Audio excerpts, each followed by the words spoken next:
No dia 25 de abril de 1977, José de Souza, de 22 anos, junto com seus irmãos, Apolinário, de 31 anos, Firmino, de 38, e um primo, Aureliano Bispo Alves, de 36 anos, entraram no barco Maria Rosa e navegaram 25 quilômetros ao sul, na Baía de São Marcos, indo em direção à Ilha do Caranguejo.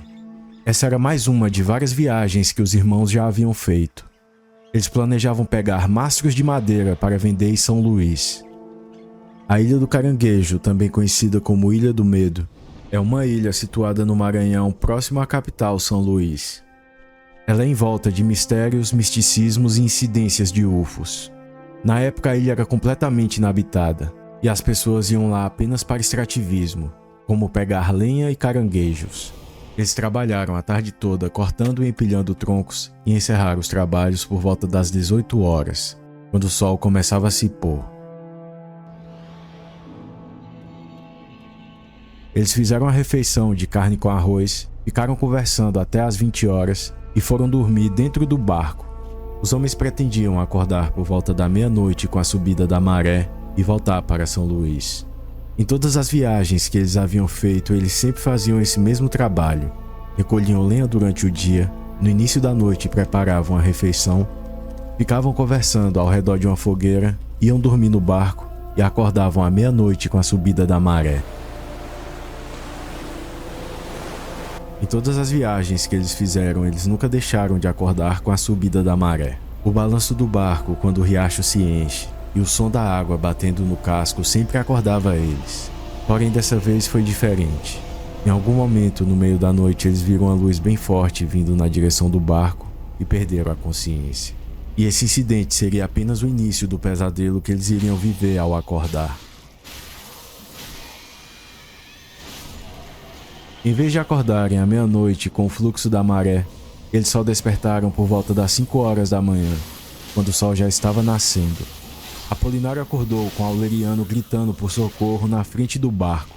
Ele ficou intrigado porque Aureliano tinha ido dormir em uma rede na parte traseira do barco. Apolinário foi em direção a Aureliano, que estava deitado, e perguntou qual era o problema. Mas Aureliano não sabia. Ele estava com dor e não conseguia se levantar, e não sabia como tinha ido parar lá. Apolinário ajudou Aureliano a se levantar e sair pela escotilha. Nesse momento, Aureliano percebeu que ele estava queimado nas duas escápulas. Aureliano abaixou o short e viu que tinha uma queimadura também nas nádegas, do lado esquerdo. Estranhamente, o short estava intacto e sem nenhum tipo de queimadura. Apolinário ainda estava ajudando Aureliano quando ouviu alguém gemer na parte de trás do barco. Ele desceu até a cabine e viu Firmino deitado no chão, debaixo da rede de Aureliano. Era outra surpresa para ele, porque Firmino tinha ido dormir na parte da frente do barco, onde Aureliano foi encontrado. Apolinário examinou Firmino e entrou em choque. Ele estava queimado e inchado, e a pele tinha caído. Tentei falar com ele, mas ele não respondia. Seus olhos estavam fechados e não conseguia abri-los. Fiquei apavorado. Ainda em choque, Apolinário correu até a rede de José para pedir ajuda, mas assim que o tocou, percebeu que ele estava morto. Ele tentou sentir o pulso de José, mas não conseguiu. O corpo de José estava frio e enrijecendo rapidamente, com uma perna pendurada para fora da rede. Desesperado e triste, Apolinário achou que deveria colocar a perna do irmão de volta na rede. Ele passou bastante tempo e usou de muito esforço para conseguir. Ele queria chorar, mas era o único homem com saúde a bordo, e ele tinha a missão de voltar com os outros para São Luís. Não havia remédios nem estojo de primeiros socorros no barco, e ele não podia fazer nada para tratar das queimaduras dos homens. E para piorar, a maré estava baixa e o barco ficou preso na lama novamente. Presos na ilha sem entender o que aconteceu, com apenas um dos tripulantes saudável, 2 feridos e um morto, a situação era de desespero, e não havia nada a se fazer a não ser aguardar a subida da maré.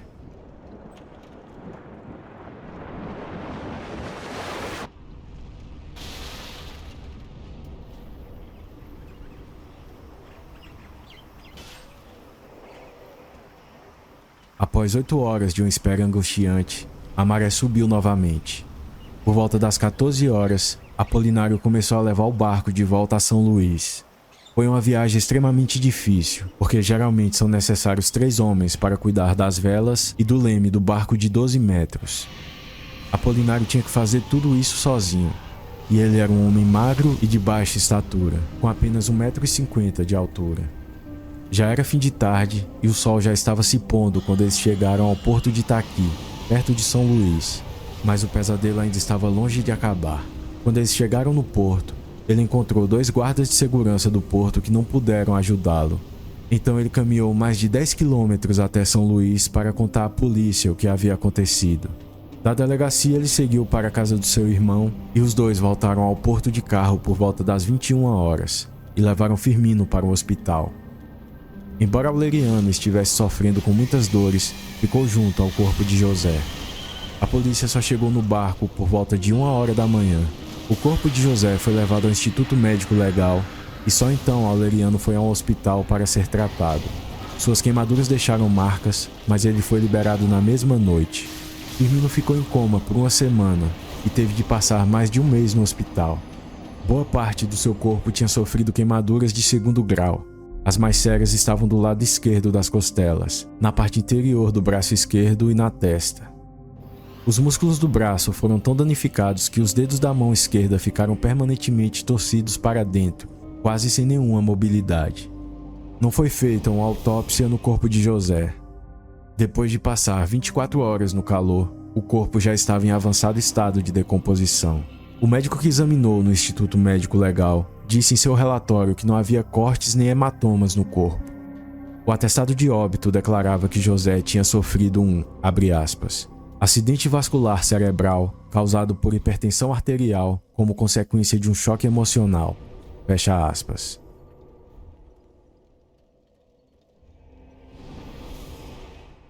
Não havia explicações para o suposto choque emocional de José. Bob Pratt, o ufólogo que investigou o caso, passou mais de 1 mês na região de São Luís investigando esse e outros casos. E durante todo esse tempo ele tentou localizar o médico que assinou o atestado de óbito de José.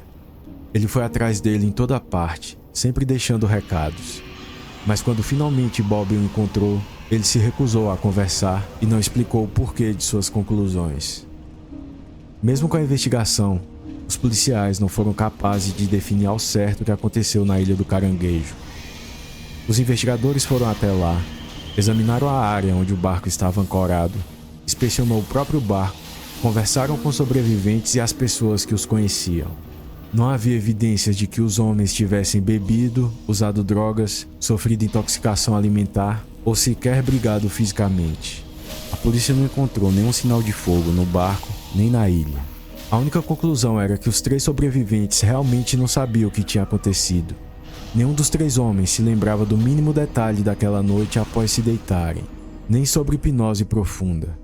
Uma queimadura daquele grau deveria provocar uma dor terrível, mas eles nem acordaram. Os 2 homens foram gravemente queimados antes da meia-noite, e nenhum dos 2 sabiam nada a respeito do acidente. Um até a manhã do dia seguinte, o outro só quando saiu do coma, 1 semana depois. Os investigadores se perguntavam como um ferimento tão intenso poderia acontecer sem que as vítimas tivessem a menor lembrança de como se queimaram. Eles também se perguntavam o que poderia infligir esses ferimentos e bloquear completamente a experiência dolorosa da mente das vítimas. E por que um jovem saudável como José simplesmente morreu enquanto dormia, sem nenhuma causa aparente? Esse mistério começou a intrigar tanto os investigadores, familiares, as próprias vítimas e os moradores de São Luís. Com isso, começou a chamar a atenção da mídia, que imediatamente colocou a culpa em um UFO que estava há dias aparecendo na região.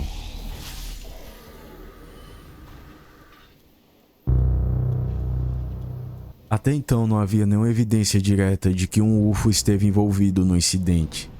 O fato que ocorreu no dia 25 de abril de 1977 aconteceu coincidentemente num período de numerosos avistamentos de objetos não identificados em toda a região. Os jornais de estação de rádio e TV de São Luís imediatamente ligaram a história da Ilha do Caranguejo e puseram a culpa em um UFO, por causa do mistério que cercava o caso e porque muitos UFOs tinham sido vistos na época do fato. Apesar da atenção e das matérias sensacionalistas que recebeu da mídia, o caso da Ilha do Caranguejo não foi divulgado fora de São Luís. Esse caso só teve algum tipo de visibilidade um ano depois, em 1978, quando Ronaldo Grank, filho de uma renomada ufóloga do Rio de Janeiro, Irene Grank, esteve em São Luís no início de 1978 para consertar certos equipamentos eletrônicos em um barco, no porto de Itaqui. E ao ouvir sobre o caso, ele foi procurar o Leriano. Ele contou a história para sua mãe, que por sua vez repassou as informações para Bob Pratt, que foi investigar. E no fim de novembro de 1978, Bob Pratt foi a São Luís, em busca de respostas. Bob entrevistou 2 médicos do Instituto Médico Legal que examinaram Firmino no hospital, e eles achavam que a causa do acidente seria culpa de um raio.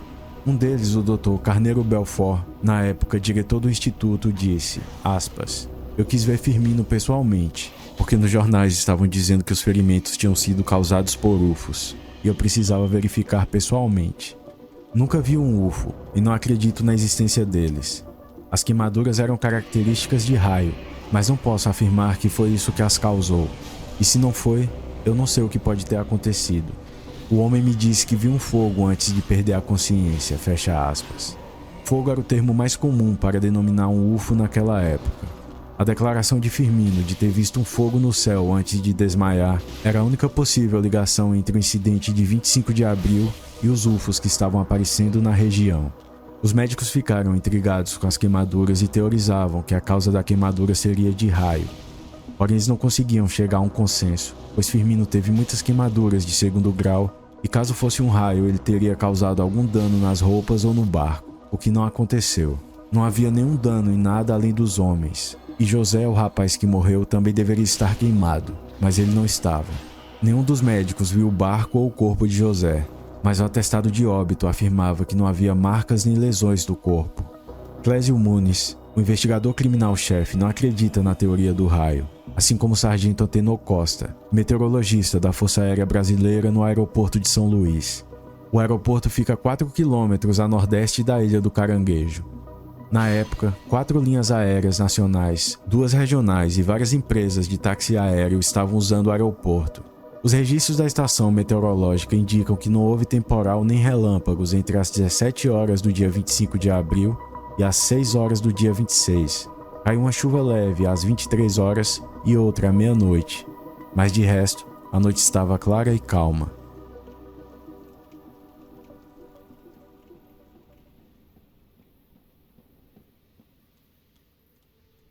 Quanto mais Bob Pratt investigava o caso, ele se deparava com mais perguntas do que respostas. Ele então foi atrás de Firmino, Apolinário e Aureliano. E o primeiro que ele conseguiu localizar foi Firmino, proprietário do barco. E Bob queria muito inspecionar o barco para coletar registros para sua pesquisa. Eles fizeram uma longa viagem através do pântano para chegar no Maria Rosa. E quando eles chegaram no barco, ele estava preso na lama. Bob ficou cerca de 30 minutos examinando o barco inteiro, dentro e fora. E ele também constatou que não havia um único sinal de fogo ou violência. Ele registrou várias fotos e então eles voltaram para São Luís. Chegando em São Luís, Bob tinha providenciado a vinda do Dr. Silvio Lago de Niterói para hipnotizar os 3 homens. E os 3 homens concordaram em fazer as sessões porque viviam deprimidos desde o incidente. E eles esperavam que o Dr. Lago poderia ajudá-los a conseguir algumas respostas. O Dr. Lago passou 16 horas com os homens, 6 falando individualmente e juntos sobre suas vidas e o que aconteceu na Ilha do Caranguejo, as outras 10 horas em sessões individuais de hipnose. Quando acabou, ele estava convencido de que os homens estavam dizendo a verdade, mas não obteve a menor pista do que teria acontecido naquela noite. Aspas. Eles não conseguiam lembrar de nada após terem ido dormir aquela noite. Não estou acostumado a ver esse tipo de bloqueio mental. É um caso muito estranho e complicado. Só a emoção não seria suficiente para causar o bloqueio. Foi alguma coisa física e psíquica, mas nada comum. Uma emoção muito forte poderia causar amnésia, mas não parece ter sido a reação emocional dos homens que provocou esse bloqueio mental. É possível que antes ou durante essa experiência, eles tenham passado por algum tipo de hipnose muito profunda, preparando-os para não se lembrar de nada depois. Fecha aspas. Outra coisa que intrigou foi que Apolinário, que não tinha ferimentos aparentes, tinha o mesmo tipo de bloqueio que os outros 2. Em 1981, 4 anos depois do incidente da Ilha do Caranguejo, Bob Pratt retornou a São Luís e entrevistou os homens novamente. Ele esperava que o bloqueio mental tivesse ido embora e que talvez suas memórias começassem a ser reativadas. Mas isso nunca aconteceu. Ele voltou em 1992, conversou com os 3 homens, mas nenhum deles se lembrava de nada. Um fato interessante é que nessa última entrevista, Firmino e Aureliano, que sofreram queimaduras, na época tinham ótima saúde, mas Apolinário, que aparentemente não tinha sofrido ferimentos, estava com problemas de saúde. 1 ano e meio depois do incidente, ele começou a sentir uma fraqueza no braço esquerdo. Em 1981, o ano que ele completou 36 anos, não conseguia segurar nenhum copo de água com a mão esquerda sem derrubar.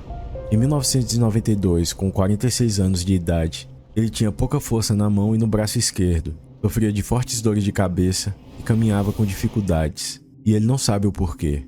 Nunca sofreu nenhum acidente nem doenças debilitantes. Firmino perdeu muito peso e quase não conseguia fazer nada por vários anos depois do incidente, e às vezes parecia até meio disperso, segundo sua mulher. 2 anos depois do incidente, Aureliano voltou à Ilha do Caranguejo para pegar madeira de novo, e continuou com esse trabalho até 1991, sem mais nenhum acontecimento inusitado. Nem Apolinário nem Firmino jamais voltaram à Ilha do Caranguejo. Mas esse ainda não é o fim da história da Ilha do Caranguejo. Praticamente a mesma coisa aconteceu 9 anos depois, com outro grupo de homens, deixando um morto, um queimado e 2 misteriosamente afetados.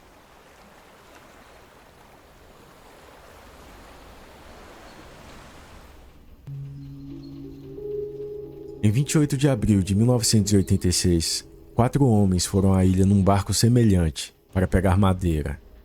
Eles trabalharam 2 dias cortando mais de 300 troncos e empilhando-os na margem do rio, perto do barco.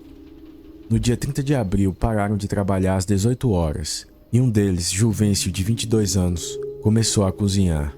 Veríssimo, de 21 anos, disse que não se sentia bem e pediu Juvencio alho para esfregar nos braços, pois isso o faria se sentir melhor. Juvencio de repente ficou tonto e caiu inconsciente. Numa rápida sucessão, os outros 2 homens, Anselmo e Lázaro, ambos nas casas dos 40 anos, também desmaiaram. Ninguém sabe o que aconteceu com Veríssimo. Lázaro recobrou a consciência ao meio-dia do dia seguinte e encontrou Veríssimo morto estendido no chão. Não havia marcas nele, apenas um pouco de sangue no canto da boca. Anselmo acordou 2 horas mais tarde e Juvencio voltou a si às 17 horas, quase 24 horas depois de ter desmaiado. O lado direito de sua cabeça estava queimado e inchado. Anselmo e Lázaro começaram a conduzir o barco de volta a São Luís, mas era difícil porque os 3 sentiam náuseas e enjoos. A segunda morte na Ilha do Caranguejo também não foi noticiada fora de São Luís. Bob foi a São Luís 5 meses depois do incidente e soube da história por Mônica Carneiro e Ana Teresa Brito, as principais intérpretes de sua investigação do primeiro caso.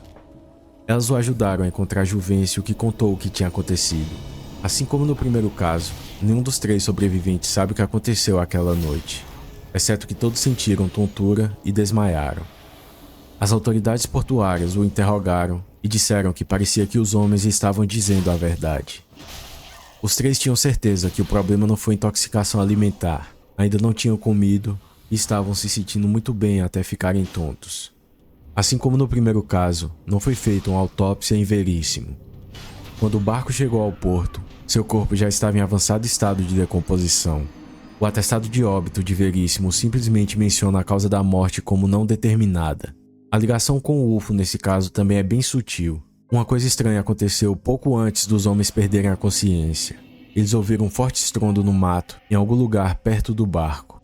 No escuro não puderam ver o que era, e não sabem o que pode ter causado o barulho. Só se pode chegar à ilha de barco ou de helicóptero. E os homens não sabiam da presença de outras pessoas lá. Depois do incidente, Anselmo e Lázaro também tiveram problemas de saúde e sentiam fraquezas nas pernas. Os 2 casos são notavelmente semelhantes, exceto que nenhum dos homens do primeiro incidente sentiu tontura. É bem possível que não tenha havido nenhuma presença de UFO em nenhum dos casos, já que as vítimas não se lembravam de ter visto nada estranho e não houve outras testemunhas.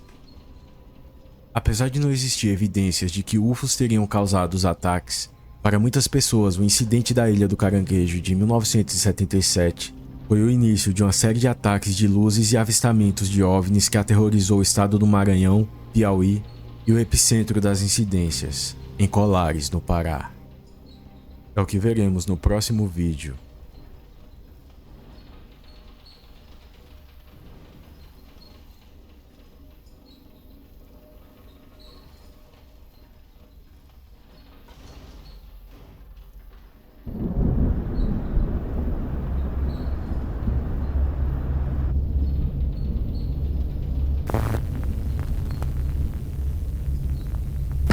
Boa noite.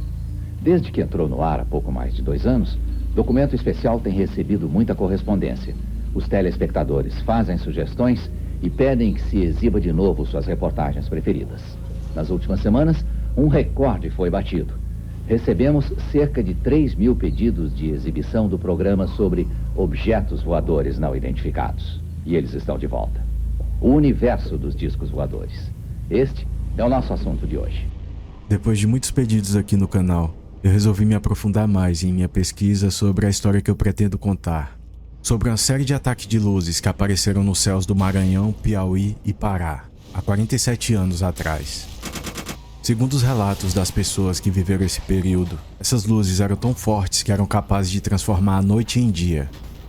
E às vezes, essas luzes agrediam e sugavam o sangue das pessoas.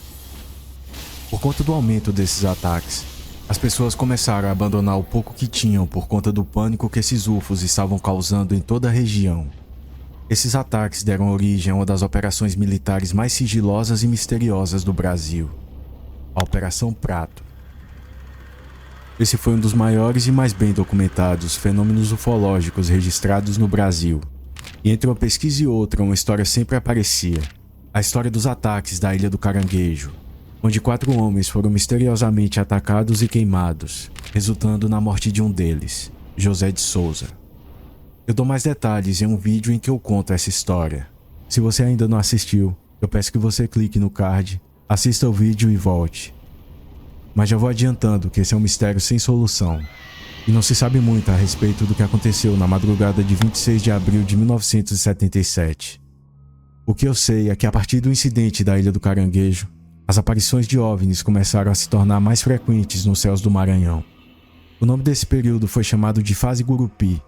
Daniel Rebisso Giese, um dos principais pesquisadores do fenômeno chupa-chupa e ex-presidente do CIPEX, dividiu o fenômeno conhecido como luz vampira e chupa-chupa em 2 fases. A fase inicial, também conhecida como Fase Gurupi, e a segunda fase, conhecida como Fase Baía do Sol, ocorrida na Baía do Sol, no Pará.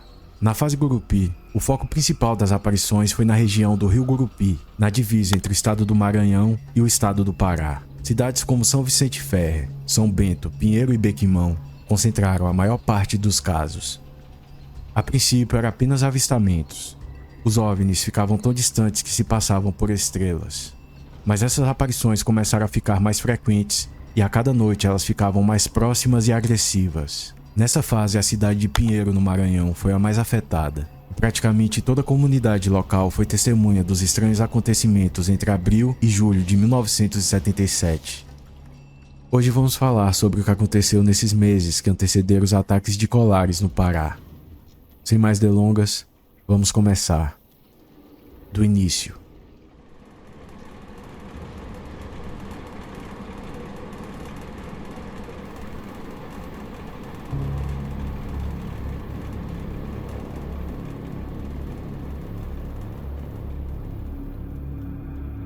Após o incidente da Ilha do Caranguejo, as aparições de OVNIs começaram a ficar mais frequentes nos céus do Maranhão. Entre abril e agosto de 1977, jornais impressos, rádios e programas de TV reportaram diversas matérias cobrindo as novidades sobre o caso da Ilha do Caranguejo e aparecimentos e ataques de OVNIs no Maranhão. A mídia sempre tentava criar uma conexão entre esses 2 mistérios. No dia 3 de junho de 1977, pouco mais de um mês após os ataques da Ilha do Caranguejo, outro rapaz, que também se chamava José, morreu em circunstâncias semelhantes ao ataque da Ilha dos Caranguejos. Em uma matéria do estado do Maranhão, publicada no dia 7 de junho de 1977, intitulada "Faísca Cósmica teria causado a morte de um pescador", vemos o seguinte, aspas, "Morte estranha um tanto misteriosa teve o pescador José Pinheiro, residente no Porto de Arraial. A vítima, segundo declarações de um companheiro seu, foi atingido por uma faísca cósmica que o lançou na água, onde pereceu. Inicialmente o caso foi levado ao conhecimento das autoridades do 5º Distrito pelo Sr. Cristiano Lopes de Azevedo, residente daquela localidade, o qual na oportunidade declarou que seus empregados Luiz e José saíram para uma pescaria e na volta à embarcação em que se encontravam foram envolvidos por uma tempestade, oportunidade em que uma faísca cósmica abateu sobre José. A tragédia ocorreu desde o dia 3 desse mês de junho corrente. Entretanto, somente ontem as autoridades policiais tomaram conhecimento. Depois disso, aquele senhor rumou para a delegacia do 1º Distrito, onde contou a mesma história, com apenas uma pequena variação. É que desta feita declarou que na embarcação se encontravam 3 elementos. A tragédia se assemelha um pouco à ocorrida nos últimos dias do mês de abril, na Ilha dos Caranguejos, onde um homem perdeu a vida, 2 saíram gravemente feridos e um dos quais seriamente perturbado da mente. Com seu pouco conhecimento das coisas e do cosmos, o homem declarou logo que foi uma faísca cósmica que abateu seu empregado. Somente 3 dias depois, o fato foi levado ao conhecimento das autoridades. Esses pequenos e aparentemente insignificantes detalhes levam à desconfiança e à interrogação de que se não houve um desentendimento entre os ocupantes da canoa, o que resultou na morte de um dos mesmos. O certo é que ontem, um cadáver em adiantado estado de putrefação foi encontrado nas águas da Baía de Ribamar, presumindo-se ser o corpo de José Pinheiro. Cabe agora a identificação por parte de seus familiares e os exames pelo Instituto Médico Legal para o estabelecimento da causa mortis do homem. Esse é um exemplo de como a mídia fazia essas conexões. Além da relativa proximidade geográfica com a Ilha dos Caranguejos e o relato sobre as luzes, não se tem nenhum tipo de evidência que ligue os 2 casos. Os céticos do chupa-chupa atribuem o fenômeno a uma histeria coletiva e utilizam dessas matérias para criar a narrativa de que, ao ver muitas matérias sobre o tema, as pessoas já saíam de casa predispostas a olhar para o céu, procurando pelo fenômeno. Porém, eu não acredito na teoria da histeria. Analisando os relatos, é bem clara a semelhança do modus operandi dessas luzes. Além disso, existem marcas, os sintomas posteriores, entre outros detalhes que iremos abordar mais para frente.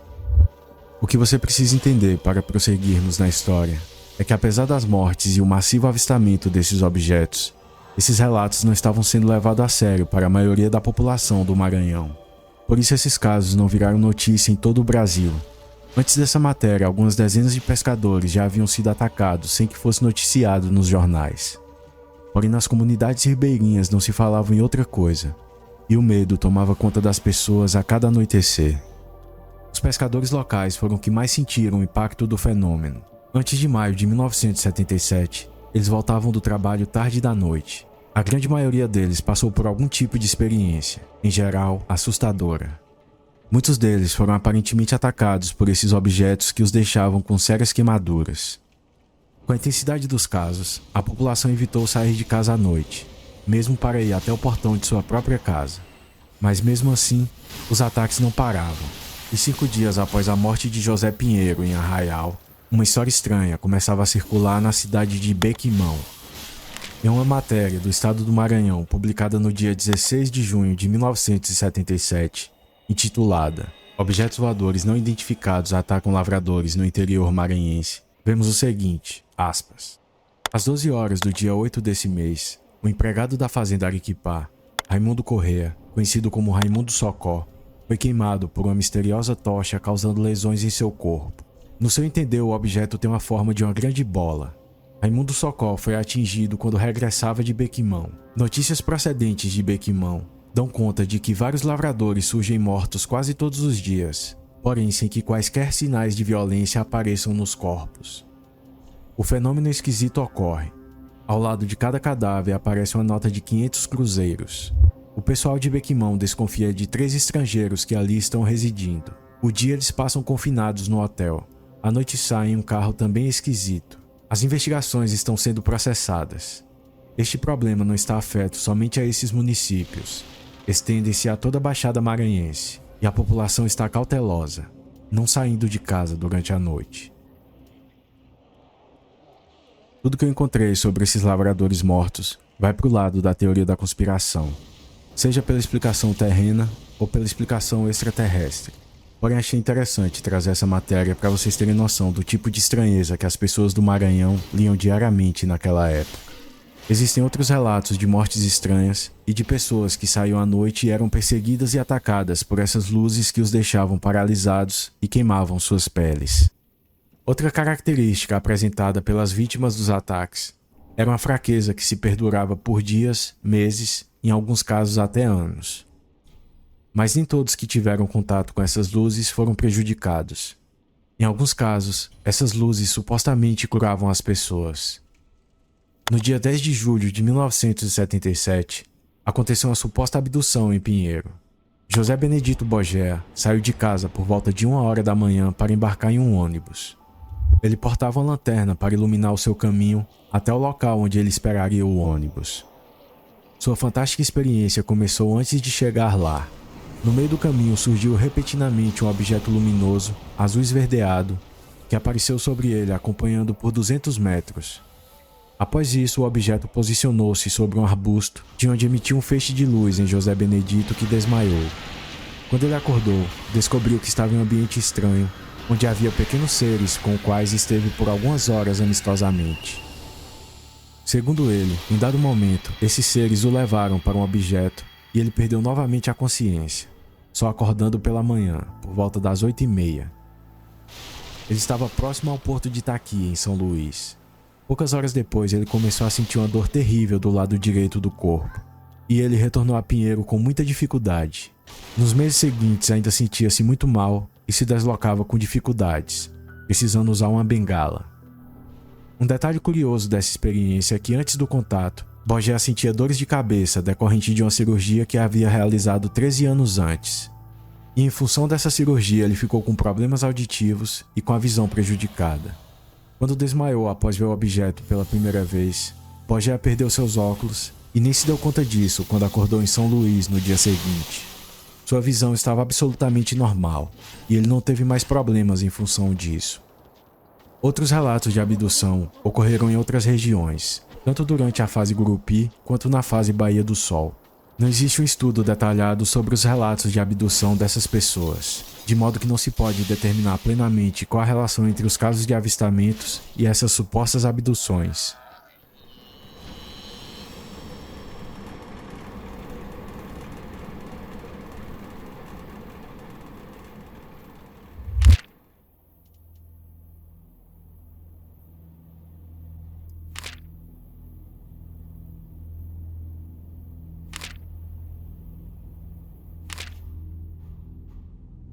Mesmo com toda a cobertura jornalística, os relatos sobre avistamentos de OVNIs no Maranhão não eram levados a sério pelas autoridades e para as pessoas que moravam em centros urbanos. A maioria das vítimas eram pescadores e lavradores, pessoas pobres e com baixa instrução. Muitos acreditavam que eram histórias de pescador ou algum tipo de crença. Mas isso mudou quando o OVNI foi filmado no dia 19 de julho de 1977. O repórter Sinaldo Oliveira esteve em São Luís há aproximadamente 2 semanas cobrindo os acontecimentos. Na época ele trabalhava para uma estação de TV em São Luís. Em uma entrevista ele disse, aspas, cerca de 90% das pessoas com quem conversamos tinham visto UFOs, e muitos pescadores chegaram a ser queimados. Certa noite filmamos uma coisa estranha passando no céu, no movimento ondulado. Parecia um satélite, mas variava muito em forma e tamanho. Foi aumentando e de repente desapareceu. Essa coisa que filmamos voava num movimento que parecia triangular. Vinha da Ilha do Caranguejo, na Baía de São Marcos e em seguida até Anajatuba. Depois para São Bento e Pinheiro. Parecia uma estrela, mas quando aumentava de tamanho mudava de cor, para amarelo, azul e vermelho. Fecha aspas.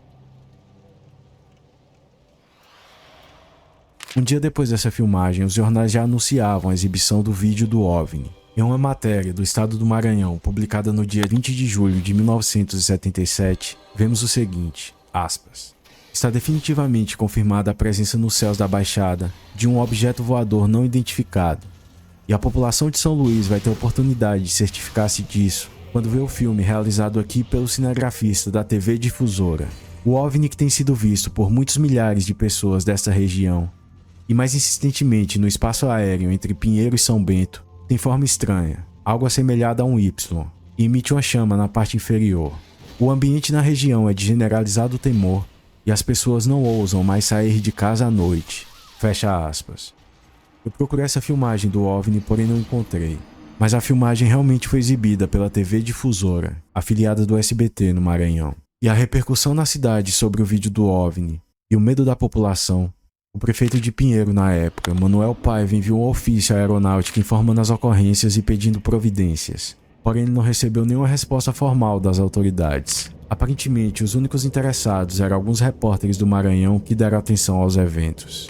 Apesar do pânico nas comunidades e o apelo do prefeito de Pinheiro, a aeronáutica não demonstrou nenhum tipo de interesse nos OVNIs. O mês de julho de 1977 foi o mês de mais intensidade em aparições, ataques e mortes causadas por UFOs no Maranhão.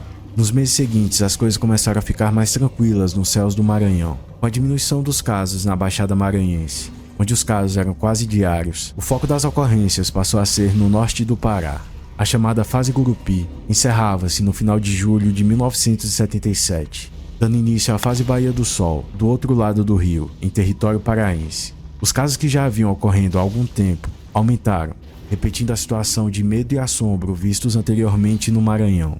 A diferença agora é que os casos tornaram-se ainda mais violentos, obrigando a Força Aérea Brasileira a intervir.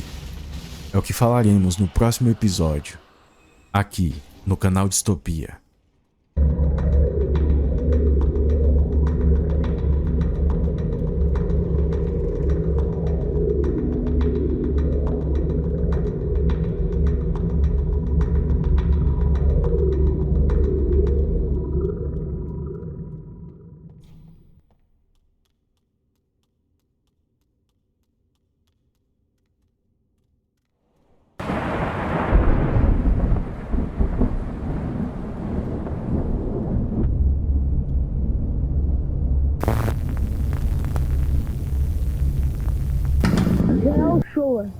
O que o senhor veio fazer em Belém? Bom, vim me aproximar de uma área de extraordinária ocorrência de fenômenos ufológicos, porque estamos organizando um congresso internacional e isso passou a ser do nosso maior interesse. Queríamos contactar com pessoas que têm observado e têm pesquisado e até mesmo fotografado esses objetos. E isso, muito particularmente, podemos ainda acrescentar, porque estamos seguros de que, no momento, é a área de maior incidência desse fenômeno no Brasil. Entre os anos de 1977 e 1979, várias pessoas foram atacadas por luzes na região Nordeste, nos estados do Maranhão e Piauí, e no Norte, no estado do Pará e Amazonas. Muitas dessas pessoas atacadas morreram, e as que sobreviveram relatavam a mesma história. Luzes que vinham dos céus, queimavam suas peles e as deixavam enfraquecidas, como se tivessem perdido uma grande quantidade de sangue. Então tínhamos os mortos pelas luzes, os sobreviventes, as pessoas que avistavam as luzes, os familiares e amigos que socorriam as pessoas atacadas. Laércio, o que você viu aqui nesse local? Foi uma luz muito intensa, parecia ser um globo luminoso. Bem, nós estávamos estudando e vimos a bola no fogo, né? Vindo aí, baixou, 20 minutos após subir de novo, só que era 2. Aí meu marido olhou assim, viu que era muita luz, né? Aí pensou, isso deve ser bem um avião pegando fogo. Aí o menino insistiu, e a minha irmã correu para cá e veio da janela olhar. Quando viu aquela luz subindo enorme, cada vez que subia, crescia mais. Toda essa experiência vivenciada pela população gerou um grande pânico naquelas localidades, causando um grande êxodo na região.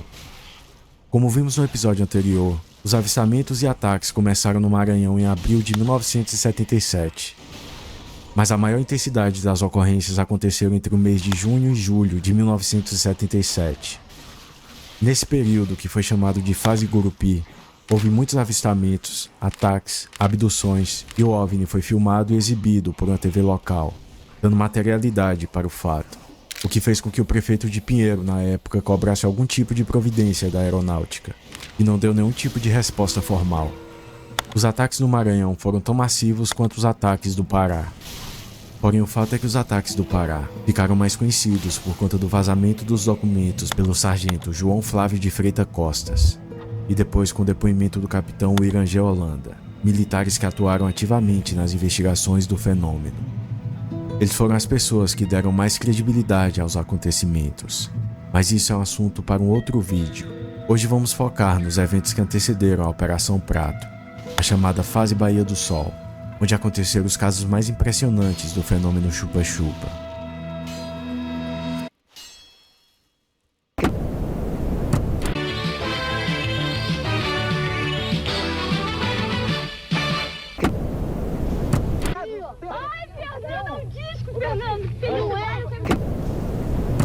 Quando a humanidade souber da verdade, o negócio vai mudar de figura. Os templos vão se acabar. E esse ser que apareceu no seu quarto, como é que ele era? Após o mês de julho de 1977, as incidências de UFOs começaram a diminuir no Maranhão, ao mesmo tempo que o fenômeno começou a migrar para a região norte. Contudo, no mês de julho de 77, enquanto os avistamentos no Maranhão estavam no auge, essas luzes atacavam simultaneamente no Pará. São regiões muito distantes do nosso ponto de vista. Porém, para um objeto voador que atinge uma velocidade maior que 4.000 km por hora, segundo os próprios documentos vazados da Operação Prato, essas distâncias se tornam mínimas, tornando possível que o mesmo objeto em uma mesma noite conseguisse facilmente atacar diversas localidades. Procurando e traçando uma linha cronológica em matérias jornalísticas da época, buscando o início dos ataques no Pará, encontrei o primeiro relato publicado pelo jornal O Liberal, no dia 10 de julho de 1977, mesmo dia da suposta abdução de José Benedito Borgéias. A matéria intitulada de, aspas, Luz Forte apavora Viseu, vemos o seguinte: um objeto como a lanterna de luz forte que vagueia pelo céu e desce para sugar o sangue das pessoas até deixar morto. Essa é a descrição dada pelos moradores de localidades próximas a Viseu para um presumido objeto voador que estaria aparecendo nas redondezas. Com exceção daqueles que acham que tudo isso não passa de um, aspas, disco voador russo, a grande maioria dos moradores da área por onde já chegou a narrativa da tal lanterna de luz forte está apreensiva, apavorada, não se arriscando sequer a sair de casa nas horas menos seguras. Verdade ou fantasia, o certo é que os boatos têm percorrido os mais imaginários caminhos, tendo chegado até pequenos locais do litoral maranhense, próximo à zona Bragantina. Qualquer pessoa abordada na região tem uma pequena história para contar a respeito do caso. Repete outras versões, acredita, teme, mas não diz que viu ainda. Fecha aspas. Uma coisa que me chama a atenção nessa e outras matérias, além da semelhança do relato dos ataques, é a semelhança do comportamento das pessoas em relação ao fenômeno. Os padrões tanto do modus operandi das luzes, quanto do comportamento das pessoas se repetiam em lugares que não havia possibilidade de comunicação. Afinal, estamos falando da década de 70. Não havia internet, celulares, as pessoas mal tinham energia elétrica. Existem lugares que eram mais de 100 km de distância e as pessoas relatavam a mesma experiência. Em muitos casos, até no mesmo dia, o que eu acho bastante curioso. No Pará, cidade de Viseu, Bragança e Augusto Corrêa foram as primeiras localidades onde os OVNIs começaram a aparecer no período da migração do fenômeno. Assim como na cidade de Bequimão, uma história estranha também começava a surgir na cidade de Bragança. Na segunda página desse mesmo jornal, vemos o seguinte, aspas, em meio a todo esse mistério de disco voador e lanterna com luz forte, há sempre a citação de uma suíço-americana loira que vive numa ilha, cujo nome é desconhecido, mas que para um pescador é a do Cajueiro. Ela é bastante conhecida em Bragança, porém ninguém sabe o seu nome, nem o que faz efetivamente. A curiosidade da população de Bragança se limitou a perceber que ela é hippie, vive sozinha nessa ilha, e quando vem à cidade, que também não sabe informar por quais meios, sempre adquire 200 quilos de peixe. Por isso todos perguntam, para que essa loira hippie quer tanto peixe se ela vive sozinha? No aparecimento da mulher em toda essa história, há o depoimento da senhora Margarida, enteada do administrador do aeroporto de Bragança. Aspas. Ela ia por uma capoeira e de repente apareceu a mulher muito bonita. Ela estava toda de preto, da cabeça aos pés. Seus braços eram cobertos por uma roupa folgada até os punhos, e ela usava luvas. As pernas também estavam cobertas até os tornozelos. Usava um negócio na cabeça. Ela se aproximou de Margarida e perguntou quantos filhos tinha, o que fazia e se não tinha medo de andar por ali sozinha. Depois desapareceu misteriosamente. A Margarida chegou em casa com a dor de cabeça que não tinha tamanho. Fecha aspas. Eu pensei que você ia perguntar alguma coisa pra mulher dos peixes. Esse é Cláudio Tsuyoshi Suenaga, mestre em História pela Universidade Estadual Paulista, especialista em História social, cultural, religiosa, das mentalidades e do imaginário. Primeiro acadêmico no Brasil a defender uma dissertação de mestrado em História sobre o fenômeno OVNI. Esse é um trecho da entrevista que ele cedeu para mim no dia 4 de junho de 2024. A pesquisa de Cláudio Suenaga foi fundamental para a criação dos próximos episódios e para que eu entendesse melhor o contexto social, político e militar da época. Então, Cláudio, eu pesquisei a respeito da mulher da Ilha do Meio e tudo que eu encontrei pareceu meio que um mito. É mais mito porque não tem realmente nada de palpável. Até essa história de que o nome dela era Elisabeth Berger, que era uma suíça, e foi encontrado o passaporte dela, também não tem lógica. É simples. Diz que ela foi presa, né? Chegou a ser interrogada várias vezes. Até o Uranger parece que conheceu ela, não foi? Tem um papo desse aí. Então, aí que está. Veja, por que se ela foi interrogada tantas vezes, né, sempre liberada em seguida, né? Nada de errado que ela estava fazendo, né? Viu que não tinha nada errado. Mas por que não tem uma foto dela, rapaz? Geralmente, né? Se ela foi lá para ser interrogada, uma coisa, eles tiram uma foto, né? Não tem nada, rapaz. Não tem um documento, não tem um relatório, não tem nada. Sabe? Então ficou no campo só do folclore. É um folclore, né? Fizeram aí, e falaram que ela também era guerrilheira, essas coisas, né? Podia ser uma guerrilheira, uma subversiva. Essa menção sobre ela ser uma guerrilheira é uma referência à guerrilha do Araguaia, que havia se encerrado 2 anos antes dos ataques. Falaremos disso mais adiante. E aquela história do passaporte? Então, tem essa história do passaporte também, que estava escrito Elisabeth Berger, né? Que era uma cidadã suíça que viveu na França, na Inglaterra e na França, né? E que ela tinha ido até o local, e esse passaporte depois se revelou falso também, que era de uma polonesa que morreu durante a Segunda Guerra Mundial, né? Então estava usando um passaporte falso, e que ela tinha ido até o local ali, até essa região, a Ilha do Meio, Ilha do Cajueiro, né? Para comprar uma propriedade. Estava procurando comprar uma, não é isso? E aí ficou nisso daí.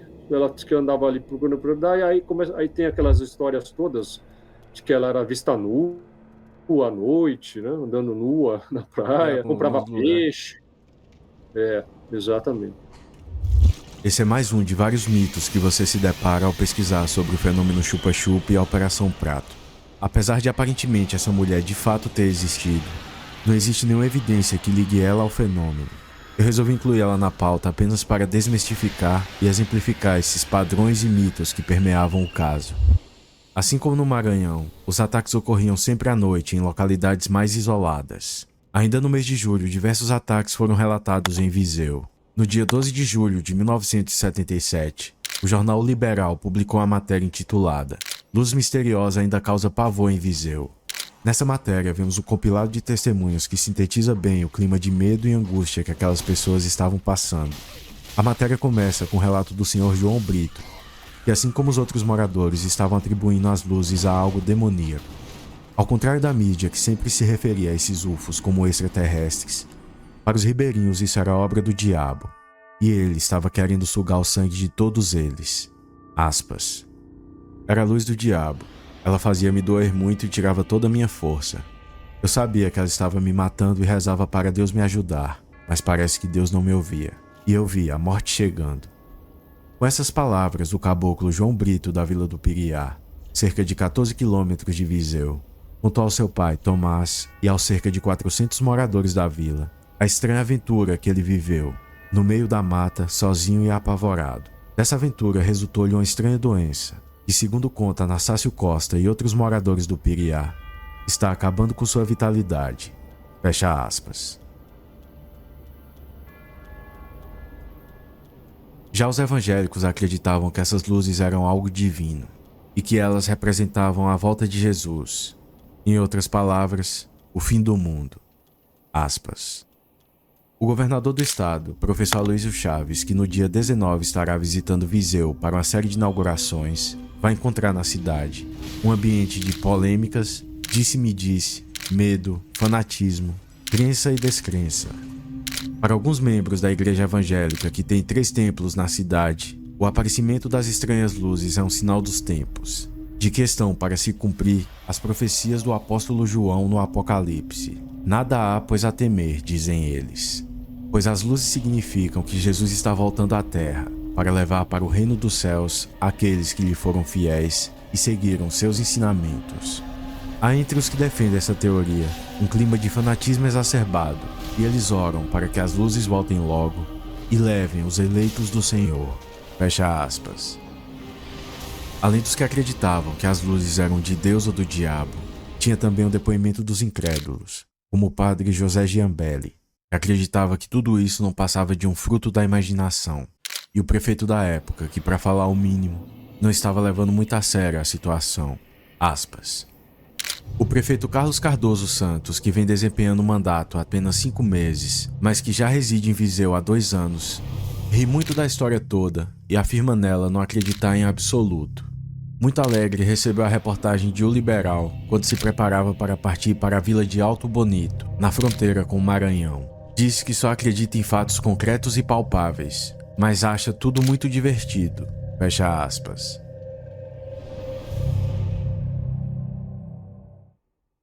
Vemos também o relato de Dona Francisca, que junto com seu marido, filhos e vizinhos, presenciaram o ataque do seu filho caçula que quase perdeu a vida. Aspas. Relato dramático, no entanto, que toda Viseu conhece, é o de Dona Francisca Costa Silva e seu marido Aurélio. No domingo, dia 19 de junho passado, seus 2 filhos, Antônio Elcio, de 9 anos, e Raimundo, de 11 anos, estavam na frente de casa por volta das 19 horas com diversos amiguinhos, filhos da vizinhança. De repente, Antônio Elcio foi envolvido por aquela estranha luz amarela que descia do céu. Ele ficou paralisado, embora os outros que não estavam sob a influência direta da tal luz nada sentissem. Quando a luz no espaço a uma vertiginosa velocidade, Elcio, como que sem forças, foi ao solo. E conta sua mãe que durante 3 dias consecutivos ele ficou acamado, com tremores e violenta febre. Seus pais chegaram a se desesperar por sua vida. Depois disso, Antônio Elcio ficou famoso em toda Viseu, porém agora não sai mais de casa após as 18 horas. Fecha aspas.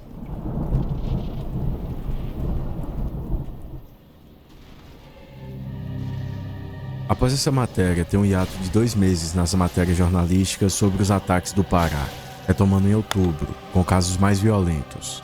Porém, curiosamente, durante esse ato, um OVNI com as mesmas características relatadas por algumas vítimas e testemunhas do fenômeno foi visto no Uruguai, em Montevidéu. A matéria intitulada de, aspas, o OVNI foi fotografado em Montevidéu, vemos o seguinte. Um objeto não identificado foi fotografado ontem em Montevidéu por um fotógrafo amador. A tomada foi feita casualmente quando o homem fotografava as árvores do bosque. Durante a revelação do negativo, percebeu o estranho objeto bem sobre a copa de algumas árvores.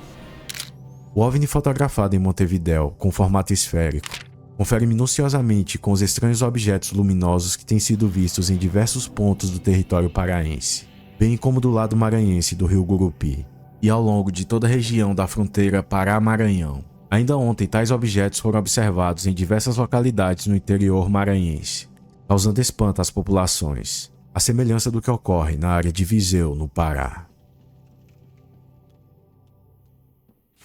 Nos meses de julho e agosto, o fenômeno continuava atacando nos estados do Maranhão e Pará, enquanto se movia em direção a Colares. Porém, os eventos em Colares começaram apenas em setembro, e esse período também se tem poucas informações, pois ainda não havia uma cobertura jornalística em Colares.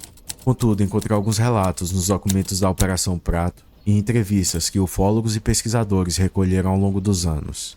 Por esses relatos dá para ter uma ideia melhor de como as coisas se iniciaram em Colares. Mas antes, voltaremos um pouco no tempo, para entender como era a vida em Colares na década de 70.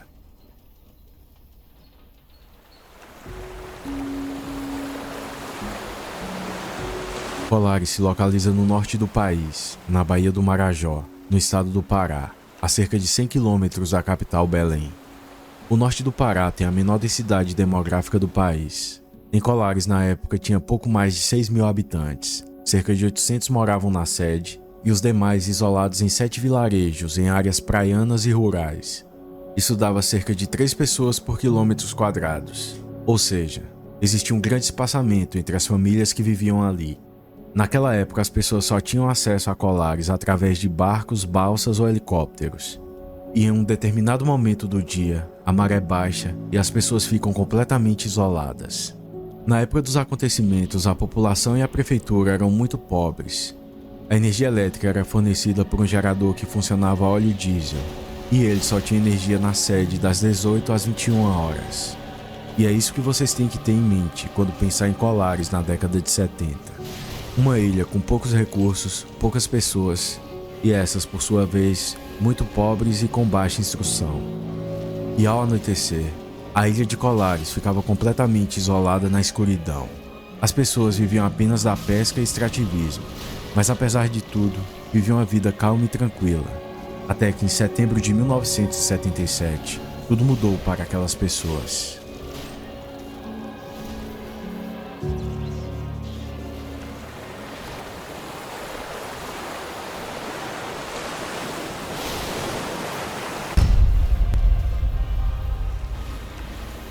A primeira semana do mês de setembro de 1977 em Colares foi tranquila. Os pescadores saíam para pescar normalmente durante as noites e voltavam pela manhã com o pescado para vender e trocar na sede em Colares. Assim como os lavradores e suas famílias na criação de porcos e galinhas.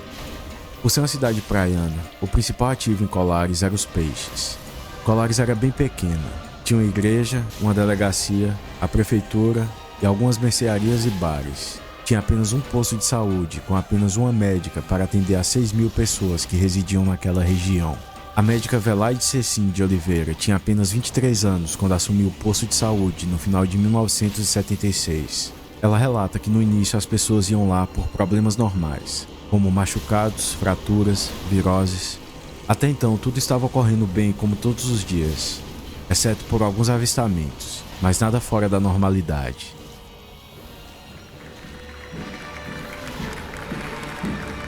O fim da primeira semana de setembro em Colares foi marcado pela comemoração da Semana da Pátria, no dia 7 de setembro. E ninguém podia imaginar o que viria a seguir.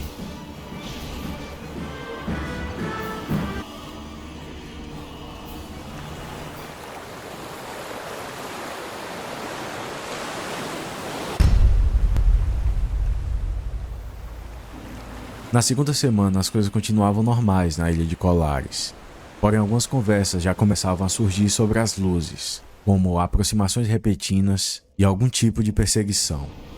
No final da segunda semana, já começavam a aparecer algumas vítimas do chupa-chupa no posto de saúde de Colares. Segundo a doutora Velaide, ela apenas ouvia esses relatos e não tinha muita curiosidade em examinar. Nesse primeiro contato com as vítimas, ela relata que era bem cética a respeito das luzes e acreditava que era algum tipo de crendice, pois a cultura e a crença dos povos ribeirinhos tinha muita influência do folclore amazônico, entre outros tipos de misticismos. Ela conversava com as pessoas e depois as liberava. Contudo, esses relatos começaram a ficar muito persistentes, e em um certo dia, um rapaz chegou com uma queimadura estranha no peito. Essa foi a primeira vítima do chupa-chupa que a doutora Velaide tratou. O primeiro paciente que eu atendi, ele era de uma vila chamada Fazenda.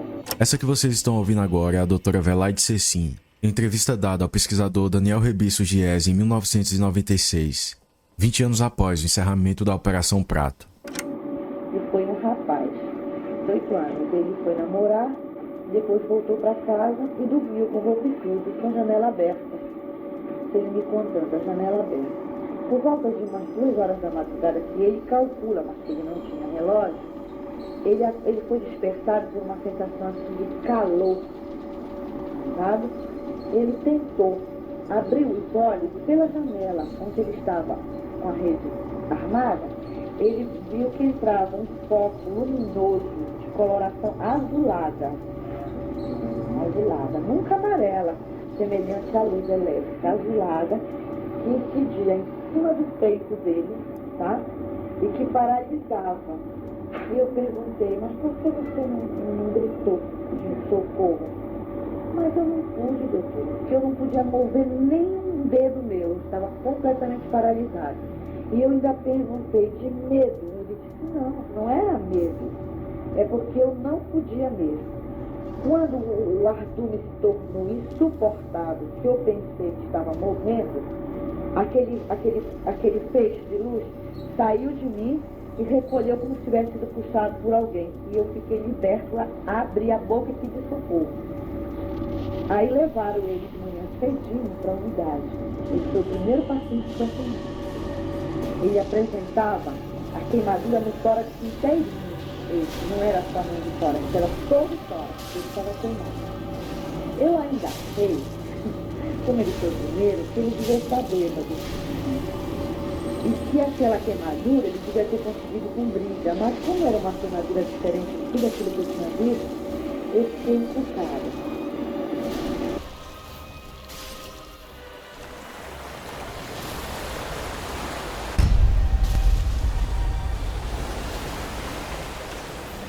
Depois do ataque do rapaz do povoado de Fazenda, algumas pessoas de Colares e daquela região começaram a procurar o posto de saúde de Colares por conta das queimaduras.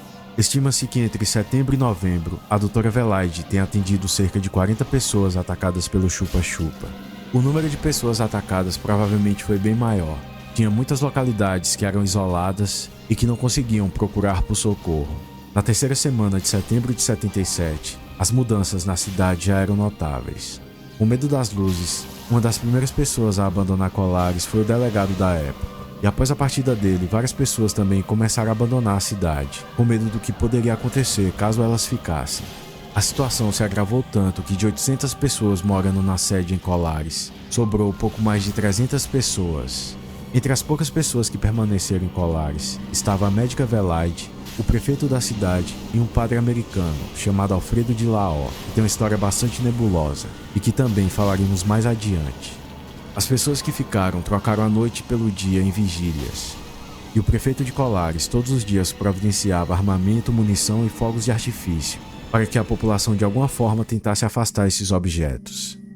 Quando amanhecia, as pessoas passavam o dia tampando qualquer tipo de orifício de suas casas com pedaços de jornais, para que nenhum tipo de luz passasse, pois eles acreditavam que as luzes entravam por qualquer tipo de orifício. Com isso, a situação já estava desesperadora, com a população armada, em pânico, com privação de sono e a cada dia novas pessoas sendo atacadas, alimentando ainda mais o pânico na comunidade. Nessa fase, muitas pessoas que ainda não tinham sido atacadas apresentaram algum tipo de histeria, com medo de serem atacadas pelas luzes.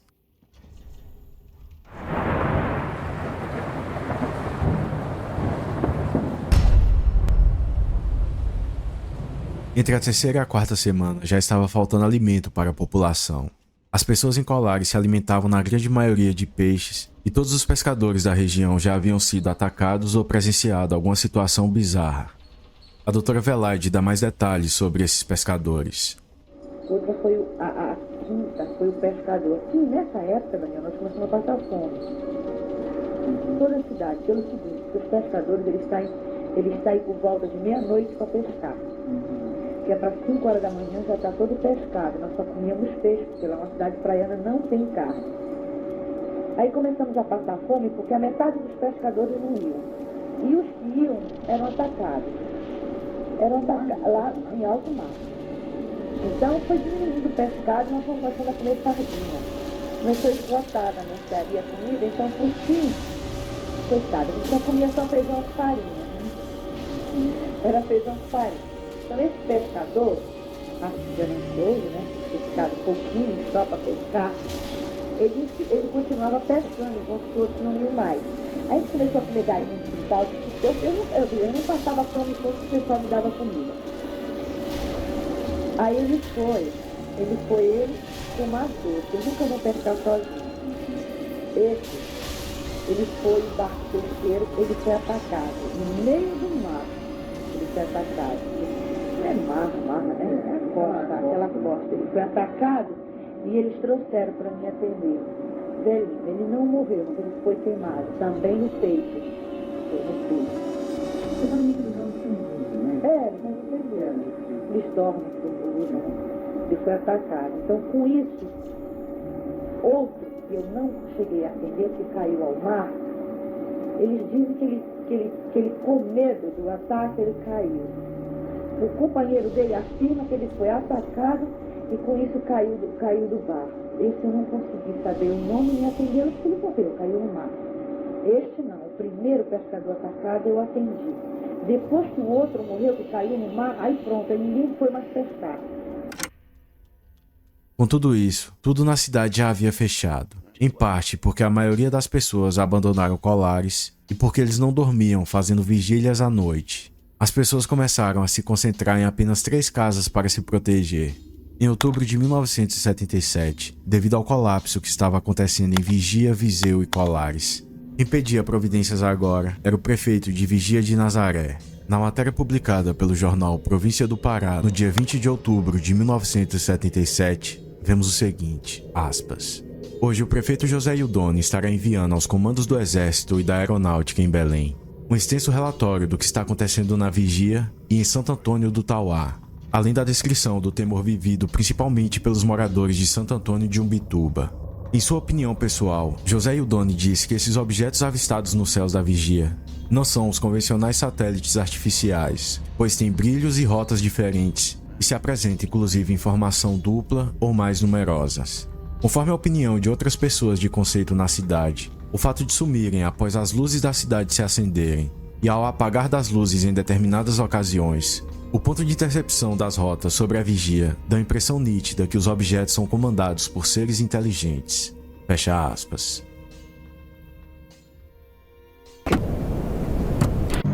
Aqui se realiza o maior projeto do mundo no seu gênero, o Projeto Radam. Depois de 6 meses de ataques e avistamentos no Maranhão e 4 meses no Pará, enfim a aeronáutica resolveu investigar o fenômeno. Criada pelo tenente brigadeiro Protásio Lopes, a operação ainda não chefiada e batizada de Operação Prato pelo capitão Irangé Holanda, designou aos militares a missão de investigar o fenômeno chupa-chupa. Esses pioneiros abrem caminho na floresta para os seus estranhos equipamentos. O objetivo era sanar algumas dúvidas sobre algumas hipóteses que eles haviam levantado desde maio de 1977, logo após o incidente da Ilha dos Caranguejos. Instala-se em plena selva uma estação Transit, rastreadora de satélites, para a determinação das coordenadas geográficas. Falaremos sobre essas hipóteses no próximo episódio, aqui no canal Distopia.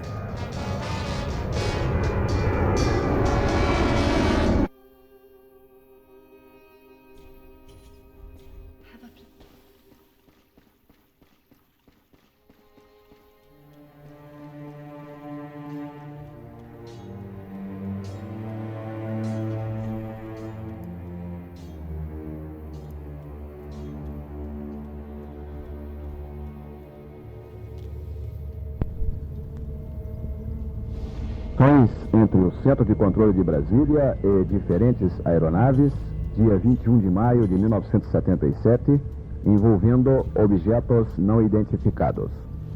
Início da gravação, 02h27 Zulu, fita número 32, pista número 13.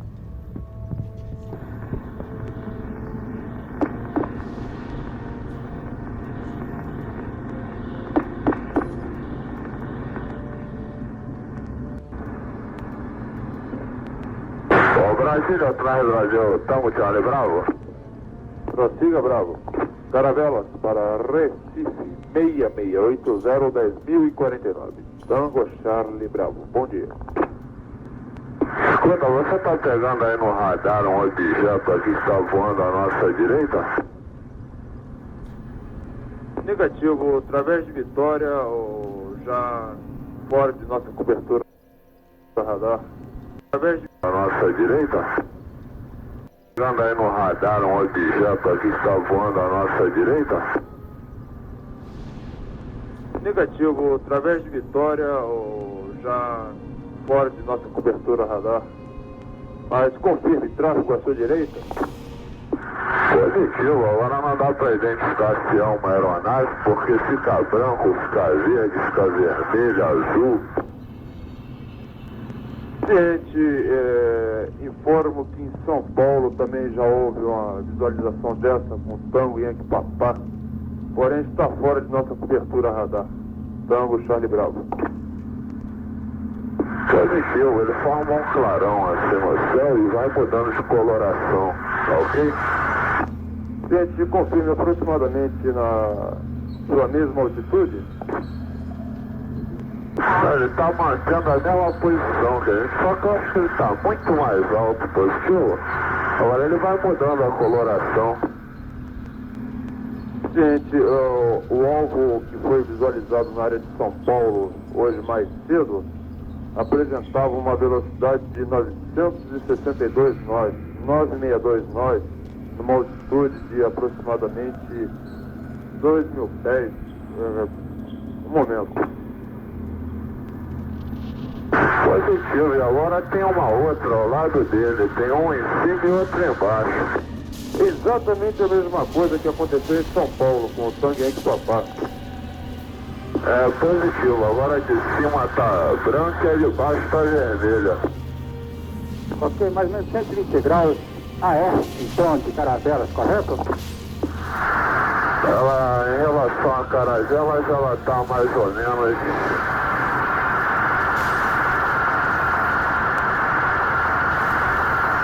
Ele inclusive agora está mais próximo da gente, está numa velocidade violenta.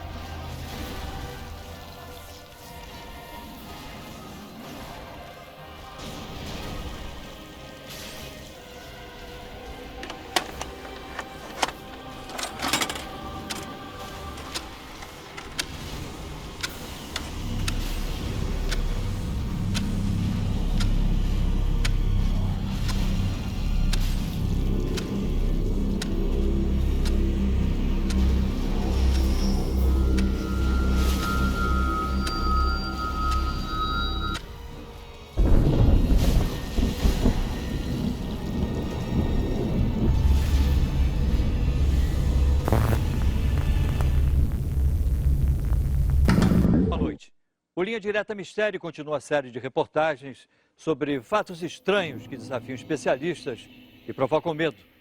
Hoje você vai conhecer uma impressionante história sobre discos voadores, numa região formada por 20 municípios, conhecida como Salgado, no litoral do Pará, no norte do Brasil.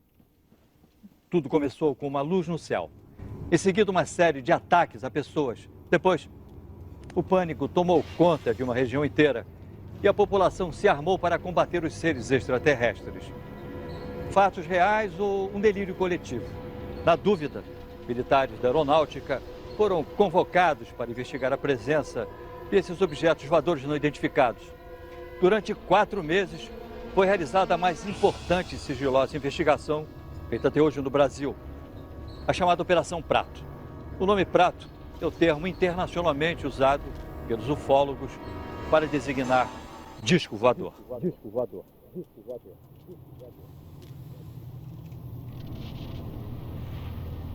Para que uma operação militar seja iniciada, primeiro precisa haver indícios de que algo incomum de fato está acontecendo.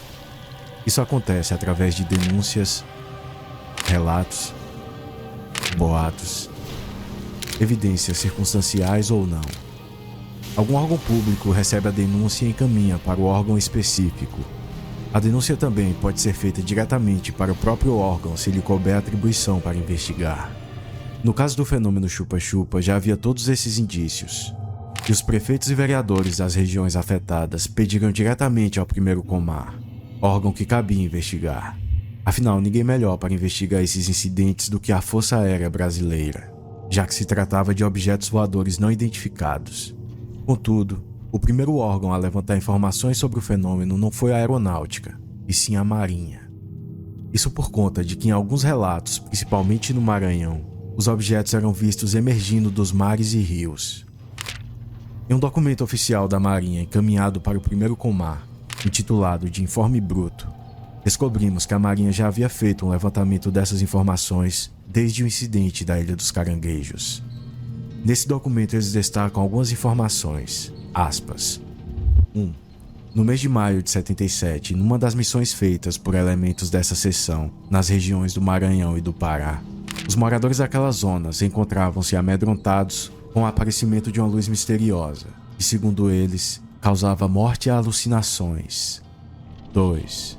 Os recortes em anexo publicam essas histórias misteriosas, inclusive a de um falecimento de um tal Sr. Firmino, encontrado morto com queimaduras no tórax, no interior de uma embarcação fundeada nas proximidades da Ilha dos Caranguejos. 3.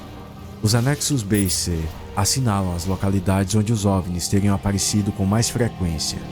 4.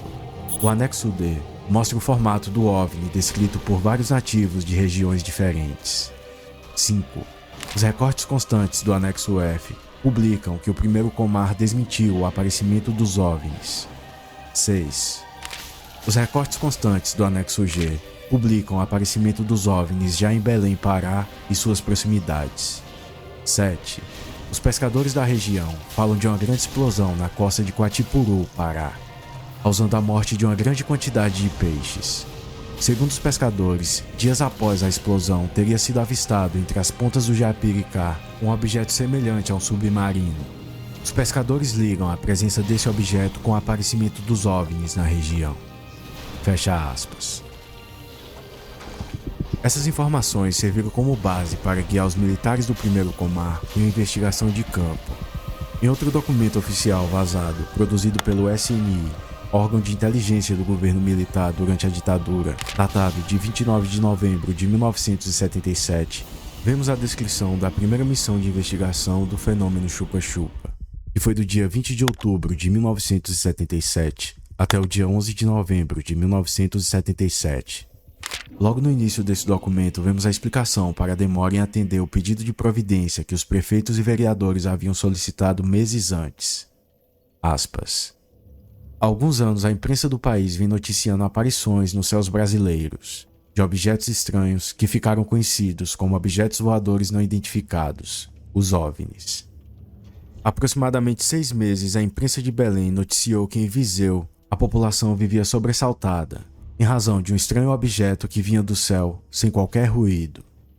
No litoral paraense vive uma população subnutrida, de reduzido grau de instrução, sobretudo mística. As histórias que se contam de fatos que se passam no meio dessa gente seriam dignas de figurar qualquer folclore. Em razão disso, não foi dada maior atenção ao fato. Posteriormente foi noticiado que o objeto voador não identificado também foi visto em Bragança, Vigia, Colares e Mosqueiro. Como a imprensa vem insistindo nessas aparições, a Aeronáutica, através do 1º Comando Aéreo Regional, organizou uma equipe composta de elementos de informações a fim de investigar o que vinha ocorrendo. Fecha aspas.